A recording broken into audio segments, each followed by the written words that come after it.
प्रशांत किशोर पर सत्ता पक्ष और विपक्ष दोनों हमलावर हैं। आरजेडी प्रवक्ता एचजे यादव ने पीके पर जोरदार हमला बोला है और उन्होंने ये कहा कि बीजेपी तय करती है कि चुनाव में कौन डायरेक्ट और कौन प्रोड्यूसर होगा। पिछली बार विधानसभा चुनाव में बीजेपी ने चिराग पासवान को उतारा था, तो वहीं जेडीयू विधायक ललित मंडल ने कहा कि प्रशांत किशोर में छात्र कोई अपना भविष्य नहीं देखते हैं। जब लाठी चलने लगती है तो प्रशांत किशोर भाग खड़े होते हैं। प्रशांत किशोर कांग्रेस की बी टीम है। बीजेपी तय करती है कि एनडीए के टीम बी को कौन सा रोल प्ले करना है। पिछली बार ये चिराग पासवान जी को इस्तेमाल किए जेडीयू के खिलाफ। इस बार प्रशांत किशोर धरना के नाम पे वैनिटी वैन का लॉन्च कर दिए। छात्र का आंदोलन तो एक बहाना है प्रशांत किशोर जी के लिए। असल अगर छात्र का कोई आंदोलन और छात्र के हित में कोई काम करेगा तो तेजस्वी जी ही हैं, जो क्वेश्चन पेपर लीक को रोकेंगे, जो सुचारू रूप से सेंटर पे एग्जाम हो इसको देखेंगे। बिहार के भविष्य, छात्रों के भविष्य तेजस्वी प्रसाद यादव जी हैं। ये जो रोल प्लेयर्स हैं ये लोग। देखिए, इस बीपीएससी परीक्षा में पेपर लीक की बात जहां तक थी, कहीं पर पेपर में, कहीं पर मीडिया में, इलेक्ट्रॉनिक मीडिया या आप में किसी मीडिया में ये बात किसी दूसरे शहर से नहीं आई थी।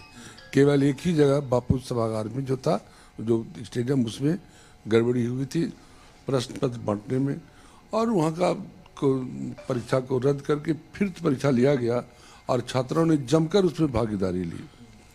तो छात्रों ने जमकर भागीदारी ली, इसका मतलब पढ़ने वाले छात्र जो हैं वो परीक्षा दे रहे थे।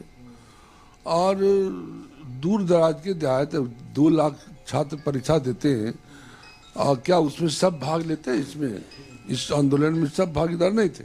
देखिए, बिहार में बीपीएससी और प्रशांत किशोर पर सियासी बवाल मचा हुआ है और आरजेडी के मुख्य प्रवक्ता शक्ति यादव ने प्रशांत किशोर और सत्ताधारी दलों के बीच गठबंधन होने का दावा किया है।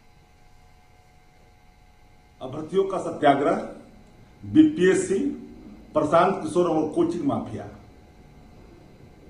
आपको समझना पड़ेगा, अभ्यर्थी सत्याग्रह पर थे। डाइवर्ट किसने किया? डाइवर्ट किया कोचिंग माफियों ने। प्रशांत किशोर ने धरना का बहाना देकर करके लोग को ले जाकर के पिटवाया और सत्ता का मेहमान बनकर के गांधी मैदान में जिस तरह से बैठा रहा लग्जरियस गाड़ी के साथ, क्या बिना सत्ता के इशारे से संभव था? क्या प्रतिपक्ष का कोई नेता होता तो मैंने हाय तौबा मचता और किस तरह के उसके ऊपर आरोप लगता कानून तोड़ने का, अव्यवस्था फैलाने का। लेकिन जब सत्ता प्रतिष्ठान पर सवाल खड़े होने शुरू हो गए तो फिर नाटक हुआ, उसको उठा करके ले गया।